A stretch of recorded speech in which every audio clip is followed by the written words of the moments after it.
नमस्कार। आज हम डिस्कस करेंगे गिरिराज पत्रिका, जो कि हिमाचल प्रदेश की साप्ताहिक पत्र है। गिरिराज पत्रिका डिस्कस करेंगे, हिमाचल प्रदेश की साप्ताहिक पत्रिका है और मार्च महीने का गिरिराज पत्रिका का ये हमारा सेकंड पार्ट है। इससे पहले मार्च महीने का एक पार्ट, जनवरी महीने को कंप्लीट, फरवरी महीने को कंप्लीट और प्रीवियस जितने भी मंथ हुए हैं उन सभी को हम कंप्लीटली जो डिस्कस कर चुके हैं। अभी हम मार्च महीने का सेकंड पार्ट स्टार्ट करते हैं। इसका डिस्कशन क्वेश्चन नंबर 1 से। बोलते हैं, Himachal Pradesh government provided how much prize money for Asian Games and Asian Para Games gold medalist player. तो बोलते हैं कि हिमाचल प्रदेश सरकार जो है वो एशियाई खेलों में और एशियाई पैरा खेलों में अगर कोई स्वर्ण पदक जीत कर लाता है उन खिलाड़ियों को कितनी पुरस्कार राशि जो है प्रदान करती है। तो उन खिलाड़ियों को जो है वो 4 करोड़ रुपया पुरस्कार राशि के रूप में जो है प्रदान करती है हिमाचल प्रदेश सरकार। ये इंपॉर्टेंट है, ये क्यों चर्चा में आया था और डिटेल से हम जानेंगे, क्योंकि यहाँ से डेफिनेटली क्वेश्चन एग्जाम में बनेगा। पहले हम कॉन्टेक्स्ट जानते हैं कि ये एशियाई खेल्स, पैरा एशियाई खेल्स क्यों चर्चा में आई, इनमें जो अमाउंट दिया जाता है वो क्यों चर्चा में आया। देखो, अभी हमने क्या पढ़ा था कि जो विशेष ओलंपिक हुए थे, जो विशेष ओलंपिक्स का विश्व शीतकालीन सत्र हुआ था वो इटली के ट्यूरिन सिटी में जो था वो होस्ट किया गया था। ये हमने उत्तीर्ण सीरीज में पढ़ा था। अब इसमें भारत से 49 सदस्यीय प्रतिनिधि मंडल जो था वो गया था। ये जो 49 सदस्यीय प्रतिनिधि मंडल गया था भारत से, इसमें से जो था वो 24 एथलीट और एक कोच हिमाचल से जो था वो संबंध रखते थे। तब मुख्यमंत्री ने जो था वो बात की कि इनको सम्मानित किया जाएगा और राष्ट्रीय और अंतर्राष्ट्रीय खेलों के बारे में बात की गई। तब यहाँ पर दिया गया था ओलंपिक्स खेलों के बारे में भी, पैरालंपिक्स के बारे में भी, एशियन के बारे में भी और जो एशियन पैरा गेम्स होती हैं उनके बारे में भी, कॉमनवेल्थ गेम्स के बारे में भी। यहाँ पर देखिए क्या क्या दिया गया था। देखो, प्राइज मनी कहा गया कि जो गोल्ड मेडल अगर कोई ओलंपिक्स खेलों में जीत कर लाता है उसको जो है वो पहले 3 करोड़ रुपया दिया जाता था, अब 5 करोड़ रुपया जो है वो दिया जाएगा ओलंपिक्स खेलों वालों के गोल्ड मेडल को। अगर कोई सिल्वर मेडल जीत कर लाता था तो पहले उसको 2 करोड़ रुपया दिया जाता था, अब उसको 3 करोड़ रुपया जो है वो दिया जाएगा। कोई ब्रॉन्ज मेडल जीत कर लाता है तो पहले उसको 1 करोड़ रुपया दिया जाता था, अब 2 करोड़ रुपया जो है वो दिया जाएगा। एशियन गेम्स और पैरा एशियन गेम्स की जिनकी हम बात कर रहे थे, वहां पर प्राइज मनी पहले जो था वो कितनी दी जाती थी, 50 लाख रुपया दिया जाता था, परंतु अभी सरकार ने 50 लाख से बढ़ाकर इसको 4 करोड़ रुपया जो है वो कर दिया गया है। और सिल्वर मेडल अगर कोई जीत कर लाता है तो उसको पहले 30 लाख देते थे, अब 30 लाख को बढ़ाकर जो है 2.5 करोड़ कर दिया गया है, 2.5 करोड़ जो है वो कर दिया गया है। अगर कोई ब्रॉन्ज मेडल वैसे ही जीत कर लाता है तो ब्रॉन्ज मेडल वाले को पहले 20 लाख देते थे, अब उसको बढ़ाकर 1.5 करोड़ इनके 1.5 करोड़ जो है वो कर दिया गया है। तो ये प्राइज मनी आपने ध्यान रखनी है। उसी तरह जो है वो बोलते हैं कि प्राइज मनी जो गोल्ड मेडलिस्ट है, अगर कोई कॉमनवेल्थ गेम्स में कोई गोल्ड मेडल जीत कर लाता है तो पहले उसको 50 लाख दिया जाता था, अब उसको 3 करोड़ रुपया जो है वो सरकार देगी गोल्ड मेडलिस्ट को। वैसे ही अगर कोई यहाँ पर सिल्वर मेडल जीत कर लाता था, पहले उसको 30 लाख मिलता था, अब उसको 2 करोड़ रुपया जो है वो यहाँ पर दिया जाएगा। ब्रॉन्ज मेडल वाले को बोलते हैं पहले 20 लाख दिया जाता था, अब 1 करोड़ रुपया जो है वो उसको दिया जाएगा। तो ये पूरी इस तरह से खिलाड़ियों को जो है प्रोत्साहन राशि दी जाती है या फिर प्रोत्साहन पुरस्कार जो है वो दिया जाता है, ताकि वो अच्छा परफॉर्म करते रहें, उनकी परफॉर्मेंस पे कोई असर ना पड़े और उनको सम्मान भी यहाँ से दिया जाता है। कॉन्टेक्स्ट भी पता चल गया, किस तरह से क्या क्या दिया जाता है वो भी पता चल गया।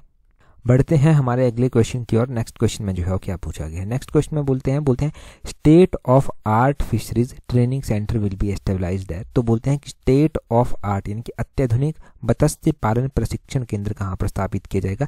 एग्जैक्टली तो इसकी बात नहीं की गई थी गिरिराज पत्रिका में, परंतु गिरिराज पत्रिका में जो है मत्स्य पालन के बारे में जरूर बात की गई थी। अब मत्स्य पालन के बारे में बात की गई थी, परंतु हमारे लिए जो एग्जाम पॉइंट ऑफ व्यू से इंपॉर्टेंट क्वेश्चन बनता है हम तो उसको डिस्कस करेंगे। तो हमारे लिए एक ये करंट अफेयर का भी कह लीजिए, इकोनॉमिक सर्वे का भी कह लीजिए, ये इंपॉर्टेंट क्वेश्चन जो है वो बनता है कि state of art fisheries training centre कहाँ पर स्थापित किया जाएगा। ये जो है वो गगरेट में स्थापित किया जाएगा। गगरेट ऑप्शन सी जो है वो ऊना में जो है वो पड़ता है जहां पर ये स्थापित किया जाएगा। मैंने कहा कि ये इकोनॉमिक सर्वे का क्वेश्चन भी जो है वो बनता है। तो इकोनॉमिक सर्वे जो अभी आया है उसका हमने एक पार्ट डिस्कस कर लिया गया है और अभी जो 2025-26 का बजट आया है उसका भी हमने एक पार्ट जो डिस्कस कर लिया है। अगले पार्ट भी आपको जल्दी उनके मिल जाएंगे।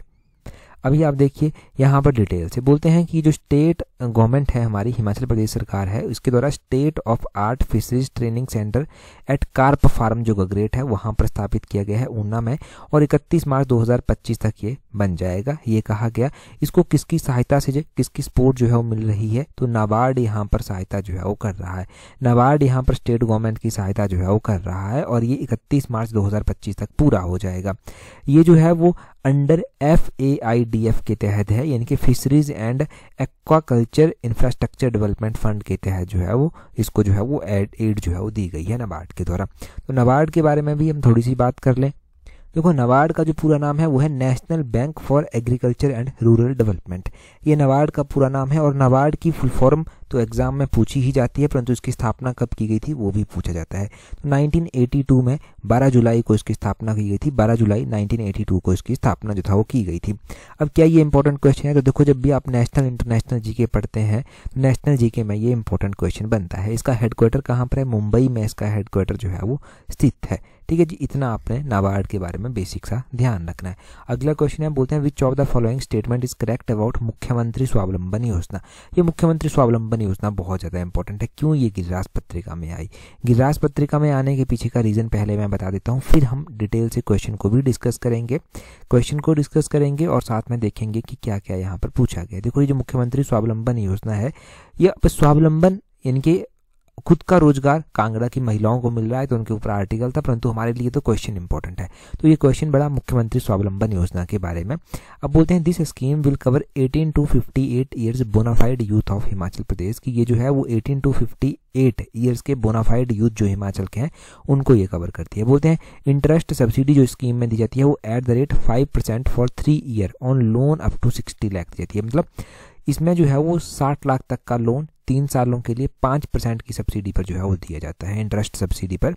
और तीसरी स्टेटमेंट में क्या बोलते हैं? तीसरी स्टेटमेंट में बोलते हैं 35% investment subsidy to women and दिव्यांगजन लेड एंटरप्राइजेस। तो बोलते हैं कि अगर कोई भी महिला या कोई भी दिव्यांगजन वो उद्यम स्थापित करता है तो उनको 35% इन्वेस्टमेंट सब्सिडी जो है वो दी जाती है। और आगे बोलते हैं 25% subsidy for schedule caste, schedule tribes and मतलब 25% सब्सिडी जो है वो शेड्यूल कास्ट, शेड्यूल ट्राइब को जो है वो यहाँ पर दी जाती है। हम बात करते हैं यहाँ पर कि कौन सी स्टेटमेंट सही है, कौन सी स्टेटमेंट गलत है। पहली स्टेटमेंट से ही एनालाइज करना जो है वो स्टार्ट करते हैं। देखो ये स्कीम ना 18 to 58 के बोनाफाइड यूथ को कवर नहीं करती, ये स्टेटमेंट गलत हो गई। क्या सही होगा वो भी हम जानेंगे, परंतु दूसरी स्टेटमेंट की interest subsidy 5% for 3 year on loan up to 60 lakh, ये सही बात है। 60 लाख तक का लोन 3 सालों के लिए 5% की इंटरेस्ट सब्सिडी पर दिया जाता है, ये सही बात है। दूसरी स्टेटमेंट सही है मुख्यमंत्री स्वावलंबन योजना के बारे में। और 35% investment subsidy to women and दिव्यांगजन लेड एंटरप्राइजेस। अगर कोई भी महिला, कोई भी दिव्यांगजन उद्यम स्थापित करते हैं तो उनको 35% जो है वो इन्वेस्टमेंट सब्सिडी दी जाती है, ये भी सही बात है। दूसरी तीसरी स्टेटमेंट सही है। और 25% subsidy to schedule caste, schedule tribe, ये गलत है। तो हमारे पास choose the correct option, only 2 और 3 जो है वो सही आंसर है। अभी तो आप पढ़ रहे हैं ना, जब मंथ एंड में मैं इसकी PDF आपके साथ शेयर करूंगा तब आप प्रैक्टिस करना खुद से, आपको पता चल जाएगा कि कितना याद रहा कितना नहीं रहा। क्योंकि जब मार्च महीना कंप्लीट हो जाएगा तो कंप्लीट PDF को मैं कंपाइल कर जो है टेलीग्राम पर अपलोड कर दूंगा। जैसे कि फरवरी महीने की भी कर दी गई है, जनवरी महीने की भी कर दी गई है, दिसंबर महीने की भी कर दी गई है, मार्च की भी वैसे ही कंपाइल कर टेलीग्राम पर हम अपलोड कर देंगे।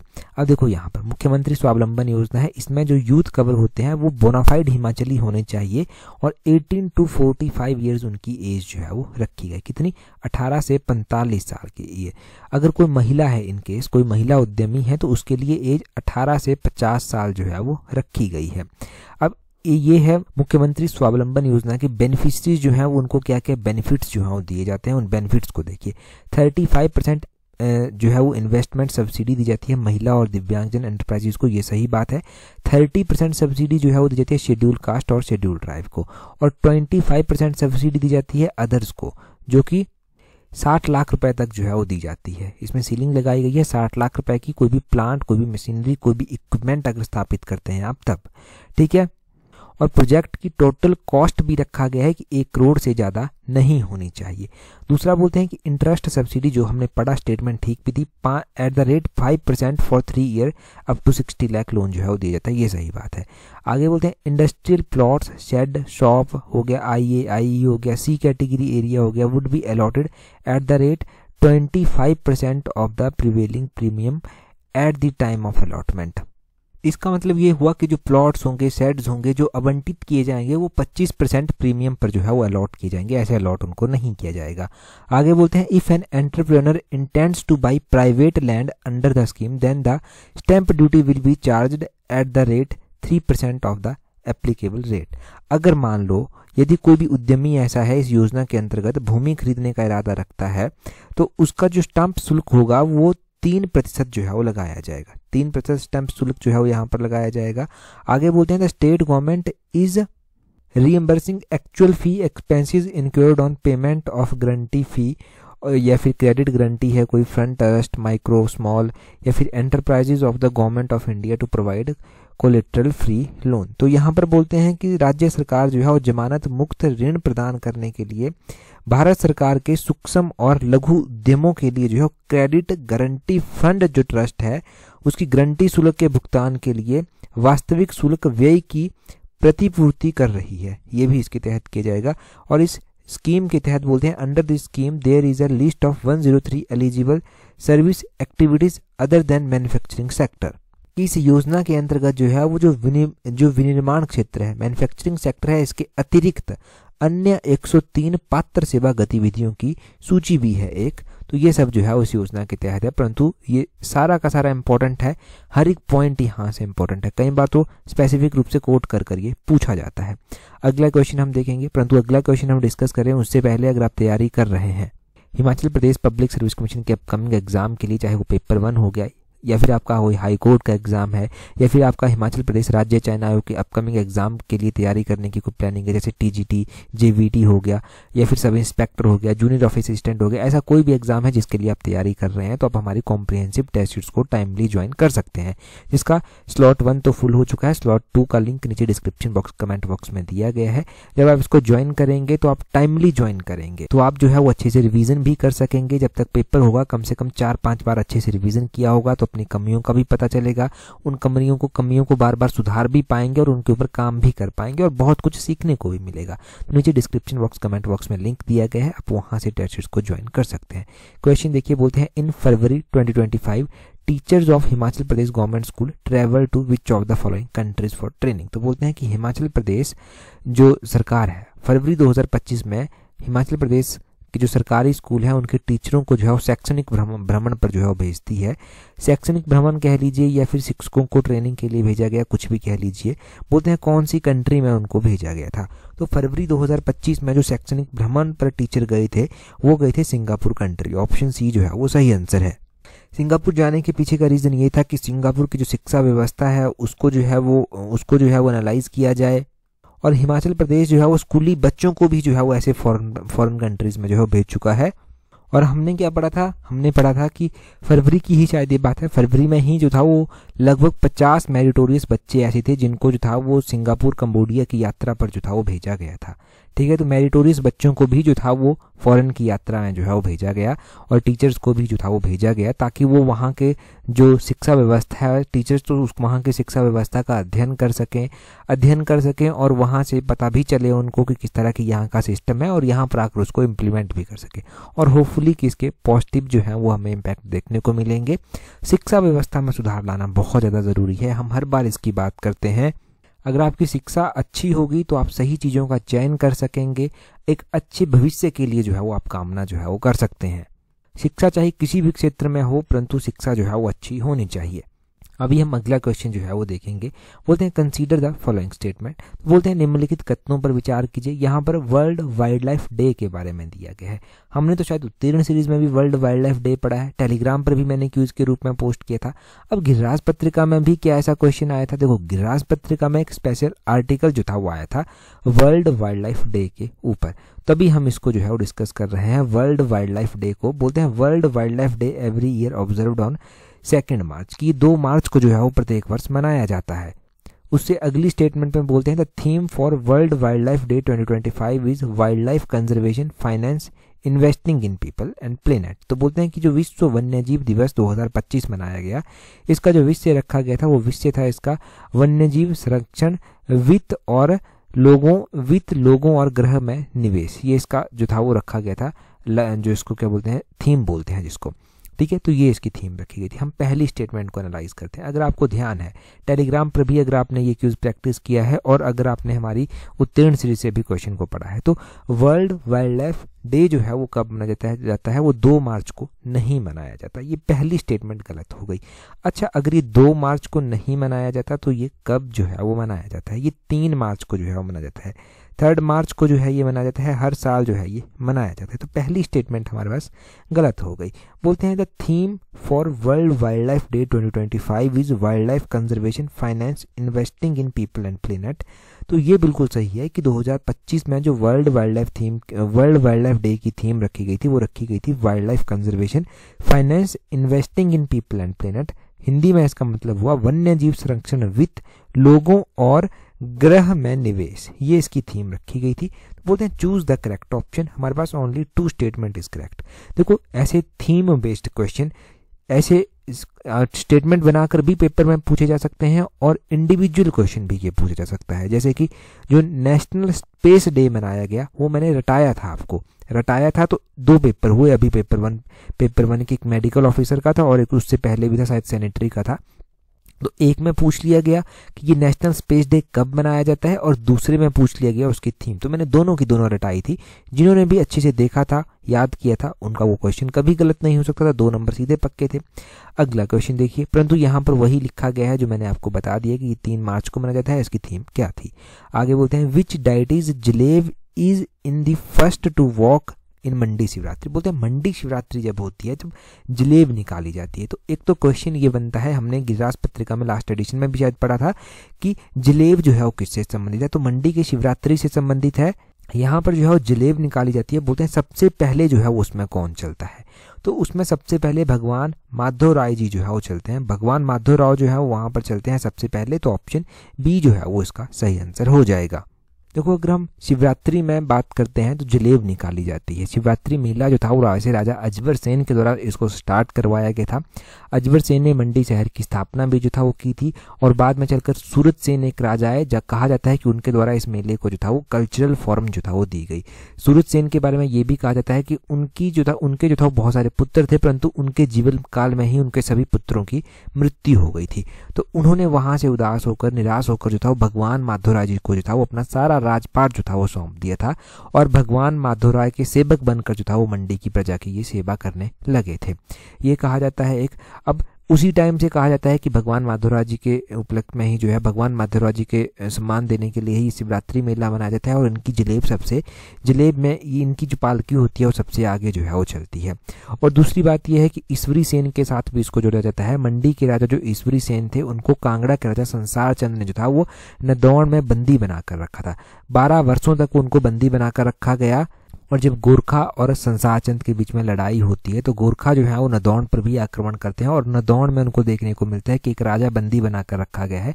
पता चलता है कि वो मंडी का राजा था, वो था राजा ईश्वरी सेन। ईश्वरी सेन को फिर वहां से आज़ाद कर दिया जाता है और वो जब मंडी आता है तो लोग बड़ी धूमधाम से ईश्वरी सेन का स्वागत करते हैं और कहा जाता है कि तभी से शिवरात्रि मेला मनाया जाता है। ये अलग अलग कहानियां प्रचलित हैं शिवरात्रि मेले को लेकर, तो ये आपने अलग अलग ध्यान भी रखनी है। यहाँ से क्वेश्चन भी बनते हैं, क्वेश्चन कोई भी पूछा जाए गलत नहीं होना चाहिए और कैसे भी पूछा जाए वो आप ठीक कर ही देंगे। आगे बोलते हैं who build the hotel Wild Flower Hall located in Chharabra Shimla. तो बोलते हैं शिमला के छरावड़ा में एक होटल है वाइल्ड फ्लावर हॉल करके, इसका निर्माण किसने करवाया था?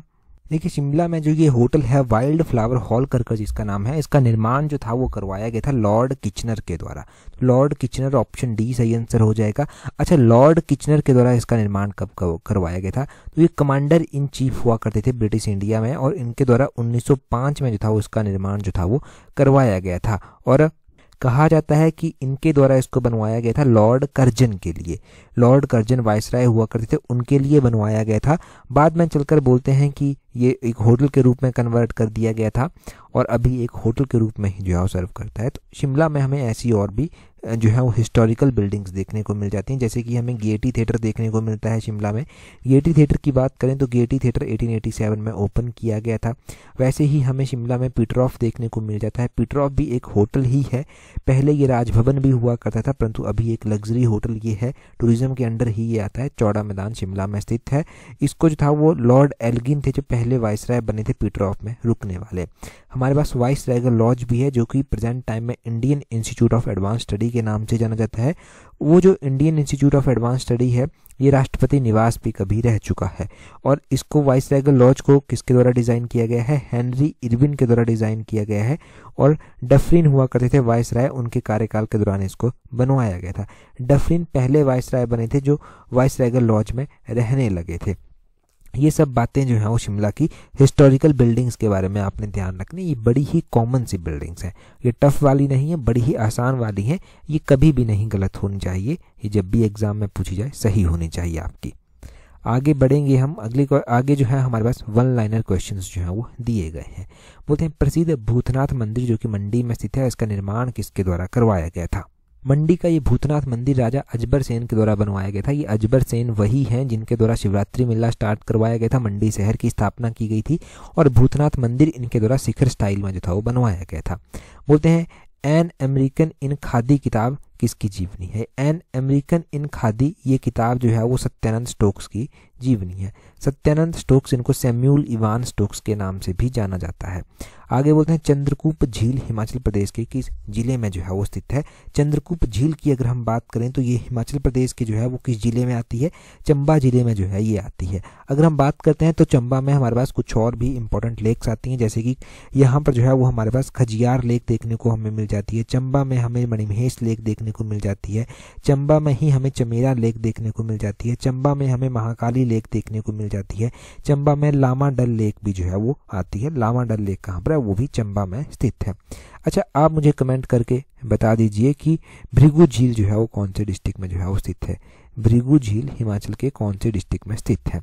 अगला क्वेश्चन देखिए, बोलते हैं वर्ष 2024-25 का जो रणजी ट्रॉफी क्रिकेट का खिताब है वो किसके द्वारा जीता गया? तो रणजी ट्रॉफी किससे संबंधित है? क्रिकेट से संबंधित है। और रणजी ट्रॉफी जो 2024-25 की है वो किसके द्वारा जीती गई? तो वो एक टीम के द्वारा जीती गई जिसका नाम है विदर्भ टीम। विदर्भ टीम के द्वारा जो है वो जीती गई। विदर्भ का नाम ध्यान रखें।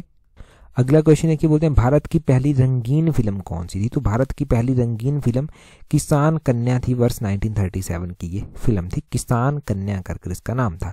बाणगंगा महोत्सव किस राज्य से संबंधित है? तो ये जो बाणगंगा महोत्सव है ये किससे संबंधित है? ये महाराष्ट्र राज्य से जो है वो संबंधित है। परंतु बाणगंगा तो हमने हिमाचल में भी पढ़ रखा है। बाणगंगा हिमाचल में जो है वो कहाँ प्रसिद्ध है? ये डिस्ट्रिक्ट कांगड़ा में जो है वो बाणगंगा आती है। आगे बोलते हैं थांग ता नामक भारतीय मार्शल आर्ट किस राज्य से संबंधित है? तो थांग ता नामक भारतीय मार्शल आर्ट मणिपुर से जो है वो संबंधित है। अभी मणिपुर में जो है हमने देखा था प्रेसिडेंट रूल भी लगा था, मणिपुर में ही हमने देखा था हिंसा भी कुछ टाइम पहले हुई थी। आगे बोलते हैं किस ग्रह पर दिन सबसे कम अवधि का होता है? सबसे छोटा दिन बृहस्पति ग्रह पर जो है वो होता है। बृहस्पति पर सबसे छोटा दिन जो है वो होता है। वेदों की ओर लौटो, बैक टू वेदास, ये नारा किसके द्वारा दिया गया था? तो बैक टू वेदास का नारा दिया गया था स्वामी दयानंद सरस्वती जी के द्वारा। बैक टू वेदास का नारा स्वामी दयानंद सरस्वती जी के द्वारा दिया गया था। भारतीय वायुसेना की पहली महिला एयर मार्शल का क्या नाम है? तो भारतीय वायुसेना की जो पहली महिला एयर मार्शल है उनका नाम है पद्मावती बंदोपाध्याय। ये ध्यान रखना है। ऐसे क्वेश्चंस अगर current affair, national international affairs में आपको देखने को मिलते हैं। आगे बोलते हैं बीटिंग द रिट्रीट का संबंध किस राष्ट्रीय पर्व से है? तो बीटिंग द रिट्रीट का संबंध जो है वो है गणतंत्र दिवस से संबंधित। गणतंत्र दिवस से संबंधित है। दुनिया का सबसे बड़ा फल कटहल जो है वो आता है। आगे बोलते हैं भारत के किस राज्य में केवल 2 जिले हैं? तो भारत का एक राज्य है गोवा। गोवा में सिर्फ 2 जिले जो है वो आते हैं। ठीक है, ये ध्यान रखना था यहाँ से वन लाइनर क्वेश्चन से। अगला क्वेश्चन देखिए, बोलते हैं what was the name of first DGP of Himachal Pradesh who recently died? तो बोलते हैं कि हिमाचल प्रदेश के पहले डीजीपी कौन थे जिनका अभी हाल ही में निधन हुआ है? तो उनका नाम आपको कमेंट कर बताना है। पिछली जो वीडियो थी गिरिराज पत्रिका की मार्च महीने का पहला पार्ट, उसमें पहला ही क्वेश्चन हमने ये डिस्कस किया था। अभी आप कमेंट कर इनका नाम बता दीजिए। अगर आपने हमें टेलीग्राम पर ज्वाइन नहीं किया है तो अपने टेलीग्राम से सर्च करना @allexam31, आपको हमारा टेलीग्राम चैनल मिल जाएगा। जब भी मार्च महीना कंप्लीट हो जाएगा उसकी PDF कंपाइल कर टेलीग्राम पर प्रोवाइड करवा दी जाएगी। प्रीवियस जो मंथ हुए उनकी ऑलरेडी करवा दी गई है। That's all for today. Thank you very much for watching and listening it very patiently.